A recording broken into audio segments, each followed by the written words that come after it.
नमस्कार दोस्तों, वेलकम, स्वागत है आप सभी का। और आज की हमारी इस कक्षा में, वैसे तो ये कक्षा नहीं है, एक मीटिंग है, एक हस्ती के साथ में। दोस्तों, किसी को बड़ा या छोटा साबित करना जो है हम पर निर्भर करता है, और व्यक्ति अपने कर्मों से महान बनता है, खास करके उस समय जब वो चुनौतीपूर्ण माहौल में रहता है। कुछ ऐसा ही साबित करके दिखाया है राजस्थान के झुंझुनू के एक छोटे से गांव की रहने वाली प्रतिभा संस्कार जी ने, जिन्होंने अपने जीवन में आने वाली बाधाओं का भरपूर सामना करते हुए हाल ही में आरएएस मुख्य परीक्षा 2018 में सफलता अर्जित की है। तो आइए मिलाता हूं मैं आपको प्रतिभा जी से। तो वेलकम प्रतिभा जी, बहुत बहुत स्वागत है आपका हमारे आरएस जंक्शन यूट्यूब चैनल पर। जी नमस्कार सर, बहुत बहुत धन्यवाद आपका। तो थोड़ा सा अपना परिचय दें हमारे सभी छात्रों को। बेसिकली आपका बैकग्राउंड जो है उसके बारे में बताएं, ताकि हम जो है हमारी चर्चा को आगे बढ़ा सकें। जी सर, मेरा नाम प्रतिभा अग्रवाल है। मैं जिला झुंझुनू चिड़ावा से बिलोंग करती हूँ। मैंने अपनी स्कूल एजुकेशन चिड़ावा से ही कंप्लीट की है, और कॉलेज की जो एजुकेशन होती है वो भी मैंने चिड़ावा से ही, राजस्थान यूनिवर्सिटी से कंप्लीट की है। जब मैं एमए कर रही थी तो मेरा इकोनॉमिक्स सब्जेक्ट था, तब मुझे आरपी प्रॉब्लम है, उसमें थोड़ी थोड़ी विजन लॉस होता है, तो उसमें मुझे प्रॉब्लम आ गई थी पढ़ने में। तो मैं अपना जो मैथ्स का पेपर होता है इकोनॉमिक्स में, स्टैटिस्टिक्स का, वो पेपर नहीं दे पाई थी। तो उसी समय मैंने अपनी पढ़ाई को ड्रॉप कर दिया था। तो बस फिर च- अब वापस 2017 से मैंने अपनी पढ़ाई शुरू की है। चलिए। तो दोस्तों, जो प्रतिभा जी हैं वो पहले एमए परस्यू कर रही थी, और अचानक से उनके जीवन में, जैसा कि हम सभी अनएक्सपेक्टेड कई बार घटनाएं हो जाती है, उनके साथ भी ऐसा हुआ।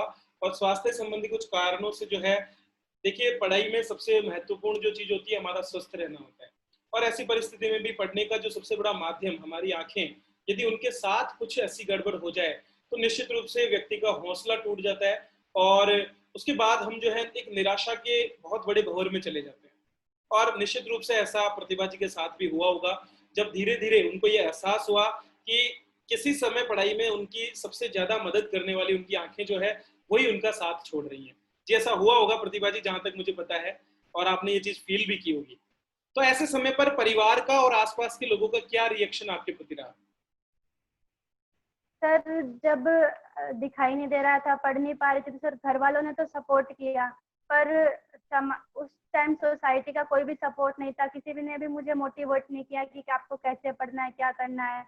कुछ पता नहीं था कि हम लोग जैसे लोग कैसे पढ़ सकते हैं, कैसे राइटर मिलता है, कैसे अपनी स्टडी आगे जारी रख सकते हैं। सर, इस बारे में नॉलेज नहीं था। फिर मेरे पास उस समय मोबाइल भी नहीं था सर, तो इतना नॉलेज, मतलब जो टेक्निक के थ्रू हम ले सकते हैं, वो भी नहीं ले पाती थी सर मैं। चलिए। तो मतलब आपको कहीं ना कहीं से एक बहुत सी बड़ी समस्या का सामना आ गया, और एक लगभग आपको ऐसा लगा भी होगा कि अब जो है शायद आप आगे अपनी पढ़ाई को कंटिन्यू नहीं कर पाएंगे। एक समस्या सी आपको दिखने लगी होगी, है ना? ऐसा हुआ होगा जहां तक मैं मानता हूँ। जी सर। चलिए। तो ऐसी क्या बात रही जिसने आपको फिर से पढ़ाई में लगने के लिए प्रेरित किया? मतलब आपने उसके बावजूद चीजों को कंटिन्यू किया, और वो भी नॉर्मली क्या होता है, आदमी सोचता है उसके बाद भी किसी भी तरह से छोटी मोटी जॉब मिल जाए, या किसी भी तरीके से हम किसी छोटे मोटे टारगेट को ही अचीव कर लें। लेकिन आरएस एग्जाम, जिसके लिए बहुत ही बड़े बड़े धुरंधर भी जो होते हैं, वो तैयारी करने से पहले झिझकते हैं, हिचकिचाते हैं और डरते हैं, क्योंकि इतना वास्ट सिलेबस होना और राज्य सेवाओं में जाने का एक सपना, वो कहाँ से आपको एक उम्मीद और एक हौसला मिला, उसके बारे में मैं जरूर जानना चाहूंगा, और हमारे छात्र भी जो देख रहे हैं वो भी जानना चाहेंगे। सर, सपना तो मेरा ग्रेजुएशन में फाइनल ईयर में जो हमारे टीचर थे इस कॉलेज में, उन वो आरएस आरपीएस अफसर बने थे, तो तभी से ही था। पर उस टाइम क्या, इतना पढ़ नहीं पाती थी, बुक्स वगैरह इतना दिखाई नहीं देता था। फिर धीरे धीरे जो जैसे मैंने अपना 4-5 साल बाद में फोन खरीदा, उसमें सर्च किया, चैनल्स सर्च किए, आरएस के चैनल्स थे वो मुझे मिले, जैसे ये आरएस जंक्शन चैनल, दृष्टि आईएएस, ये सब चैनल्स मुझे धीरे धीरे मिलने लगे। हाँ, लगा कि मैं फोन से भी अपनी पढ़ाई आगे पूरी कर पाऊंगी, मुझे इसके लिए कहीं जाने की भी जरूरत नहीं थी, क्योंकि सर मेरा फैमिली बैकग्राउंड मतलब वीक, थोड़ा इकोनॉमिकली वीक था। मैं कहीं बाहर जाकर कोचिंग भी नहीं ले सकती थी, तो मैंने हाँ सोचा कि हाँ, अब मैं अपनी तैयारी कर सकती हूँ। तब मैंने फॉर्म भरा आरएस का। चलिए। तो आपने फिर उसके बाद फॉर्म भरा और आपने अपनी तैयारी शुरू कर दी ऑनलाइन एजुकेशन के माध्यम से। तो कह सकते हैं कि आपकी लगभग पूरी तैयारी ही ऑनलाइन एजुकेशन से ही हो पाई है। जी सर, मेरी पूरी तैयारी ऑनलाइन एजुकेशन से हुई है, पूरा करंट जीके। कुछ सर मैंने कुछ बुक्स वॉइस रिकॉर्डर में रिकॉर्ड करवाए हैं, जिनका मैटर मुझे ऑनलाइन बहुत कम मैटर था जो नहीं मिला, और सब सर मैंने ऑनलाइन ही अपनी तैयारी की है। चलिए, तो बहुत अच्छी बात है कि आपने उन चुनौतियों को जो है साहस के साथ में सामना करने का सोचा, और उसके साथ जो जो बाधाएं आपके रास्ते में आई उनको आपने तकनीक का प्रयोग करके या फिर किसी भी तरीके से आपने आगे बढ़ने की कोशिश की, और इसके साथ साथ आपके परिवार ने भी आपका सहयोग दिया। तो ये दर्शाता है कि आज के राजस्थान में कम से कम बेटियों के प्रति खास करके जो एक धारणा पहले बनती थी, ठीक है, तो उसमें अब धीरे धीरे कमी आ रही है। ये मैं मान सकता हूँ आपके केस के साथ में कि अब बेटियों को आगे पढ़ने के लिए, आगे बढ़ने के लिए जो है माता पिता भी पूरा सहयोग करने लगे हैं।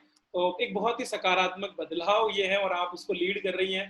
तो डेफिनेटली मेरी शुभकामनाएं भी आपके साथ है कि जब आप आरएस बनेंगी, तो या फिर आप जब भी अपना जो मंजिल है जब वहां पर पहुंचेंगी, तो निश्चित रूप से आप इस क्षेत्र में बहुत से काम करने वाली हैं। और जो मदद आपको मिली परिवार से और बाकी चीजों से, वही आप जो है राज्य की अन्य बालिकाओं को और बाकी लोगों को जो है देने वाली है। चलिए, तो मैं बात करना चाहूंगा कि इस पूरी तैयारी के दौरान आपकी स्ट्रेटेजी क्या रही। मतलब हम बात करते हैं, जैसे हमारे कई छात्र जानना चाहते हैं, लोग कहते हैं कि अक्सर आपको आंसर राइटिंग करनी पड़ती है, लेकिन आपके सामने तो बहुत बड़ी समस्या थी कि आप आंसर राइटिंग नहीं कर सकते थे। तो आपने किस चीज पर इतना फोकस किया कि आप फाइनली जब एग्जाम में बैठे हैं तो आप हर एक चीज को याद रख सके, उसके लिए आपने क्या किया? सर जैसे मतलब जो साइटेड लोग होते हैं वो पेपर्स पर अपन नोट्स बनाते हैं, पढ़ के बुक्स पढ़ ली, कहीं से भी मैटर ले लिया, तो वो सर मैं वो फोन नोट्स होते हैं वो मैं फोन में बनाती थी। जैसे मैंने बुक्स पढ़ ली, चैप्टर पढ़ लिया पूरा, उसके शॉर्ट नोट्स मैं फोन में बनाती थी। तो एक जो लिखने का है कि मुझे हाँ ये लिखवाना है, ये आंसर, ये क्वेश्चन आ गया तो इसका आंसर ऐसे देना है, तो पूरा माइंड में इसका स्ट्रेटेजी बना लेती थी कि हाँ मुझे ऐसे लिखवाना है। तो उस तरीके से मैंने अपनी पूरी तैयारी की है। ओके, तो आपने अपने मोबाइल का ही यूज करके और सारे के सारे अपने नोट्स जो हैं वहां पर तैयार किए। तो क्या सोचते हो आरएस परीक्षा के बारे में? मतलब जैसे छात्र कहीं पूछते ही रहते हैं कि sir mains exam, prelims exam देना होता है, फिर मेंस, फिर इंटरव्यू, इतनी लंबी दौड़, और उसमें भी एक स्ट्रेटेजी का बहुत बड़ा रोल रहता है। तो मतलब हमारे जो वर्तमान में छात्र हैं उनको कब से तैयारी शुरू कर देनी चाहिए? जैसे कि आपको भी एक समय अवधि तो लगी होगी, एक टाइम लिमिट आपने पूरी ली होगी जिसमें आपका कोर्स कंप्लीट हुआ होगा, तो कितना टाइम लगभग चाहिए होता है आपके हिसाब से?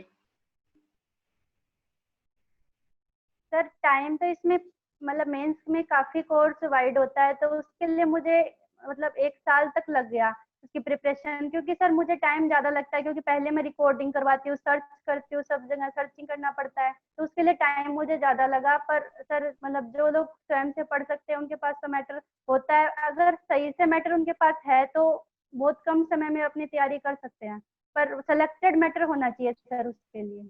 ओके, और अगर मैं कहूँ कि रिवीजन किसी भी एग्जाम की तैयारी में, खास करके आरएस की बात करें, क्योंकि हमारा कोर्स जो है वास्ट होने के साथ साथ लिमिटेड भी है।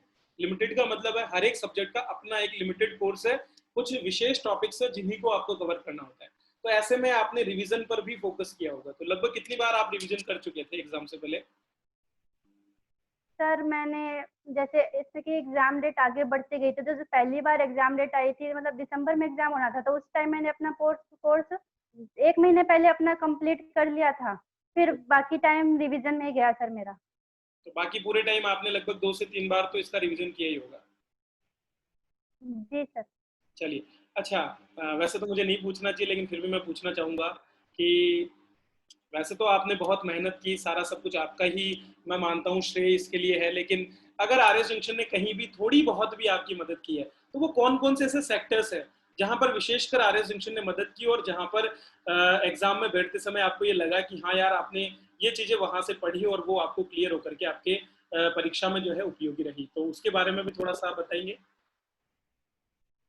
सर जैसे इसमें साइंस के कई टॉपिक्स थे, तो क्या हुआ कि बुक रीडिंग करके जो रिकॉर्डिंग होती थी उससे मुझे समझ में नहीं आते थे, जो इसके साइंस के जो टॉपिक्स होते थे उसको मैंने आर्य जंक्शन में अच्छी तरह से समझा। और सर एक टेलीग्राम वो अनअकैडमी लर्निंग ऐप है, उसमें भी जो आपके वीडियो मतलब जो थे उनमें एथिक्स का था, पूरा योग दर्शन वगैरह, इनके थोड़े नोट्स मेरे पास नहीं थे थ्योरी में, तो जो मेरे पास नहीं थे नोट्स उनके मैंने नोट्स यहीं से इन चैनल्स के थ्रू ही निकाले थे। चलिए, तो उम्मीद करता हूँ कि आपको निश्चित रूप से इससे मदद मिली और आने वाले टाइम में भी जैसे कि आप इंटरव्यू की तैयारी कर रहे हैं तो प्लेटफॉर्म से आप जुड़ी होंगी निश्चित रूप से और अपनी तैयारी को आगे बढ़ा भी रहे होंगे, क्योंकि समसामयिक मुद्दों पर बहुत से प्रश्न जो है पूछे जाते हैं इंटरव्यू में। तो मैं यही कहूँगा कि निश्चित रूप से आप सफल हों और हमारी मेरी नहीं, पूरा हमारा जो प्लेटफॉर्म है और जो हमारे छात्र लर्नर्स जितने भी जुड़े हुए हैं उनकी भी शुभकामनाएं आपके लिए है।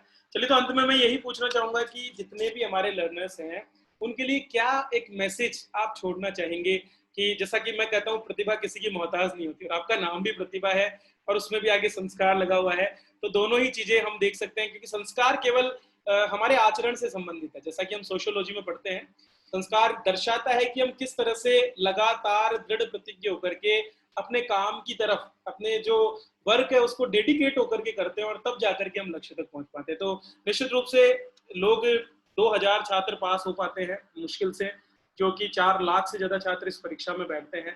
तो 2000 ये वो छात्र हैं जो कोई बाई लक या फिर अचानक से नहीं पास होते, इसके पीछे उनकी दिन रात की साधना होती है और वो आप पूरी करके आई हैं।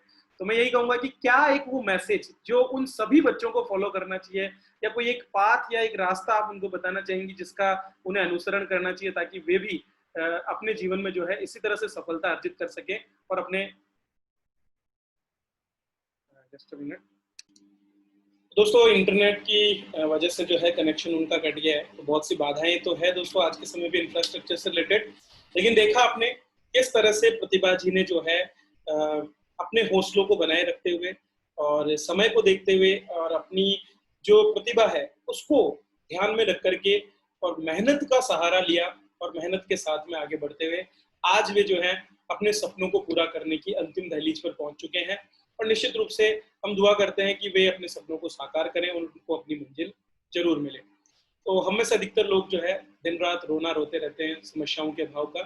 फाइनेंशियली कई लोग कहते हैं कि हमारे पास नहीं है, कुछ कहते हैं हमारे पास समय का अभाव है, कई लोगों का यही कहना होता है कि जब वैकेंसी नहीं है तो हम तैयारी करके क्या करें। तो ऐसी बहुत सी चीजें हैं जिनको दरकिनार करके आपको अपने लक्ष्य के प्रति सचेत होकर के और मेहनत करनी पड़ेगी, तभी जा करके जो है आप भी अगली बार अपने आप को जो है उस अंतिम लिस्ट में पा पाओगे जिसमें आने के लिए लगभग हर एक छात्र जो राजस्थान का है वो लालायित रहता है।